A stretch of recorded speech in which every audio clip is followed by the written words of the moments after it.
পড়ছি কবি আল মাহমুদের কবিতা নোলক।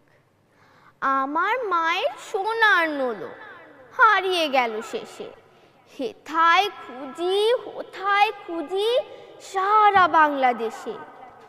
নদীর কাছে গিয়েছিলাম, আছে তোমার কাছে? হাত দিও না, আমার শরীর ভরা বোয়াল মাছে। বলল কেঁদে তিতাস নদী হরিণ বেড়ের মাকে, সাদা পালক বকরা যেথায় পাখ ছড়িয়ে থাকে। জল ছাড়িয়ে দল হারিয়ে গেলাম বনের দিক, সবুজ বনের হরিৎ দিয়ে করে রে ঝিকমিক। বনের কাছে এই মিনতি, ফিরিয়ে দেবে ভাই, আমার মায়ের গয়না নিয়ে ঘরকে যেতে চাই। কোথায় পাবো তোমার মায়ের হারিয়ে যাওয়া ধন? আমরা তো সব পাখ পাখালি বনের সাধারণ।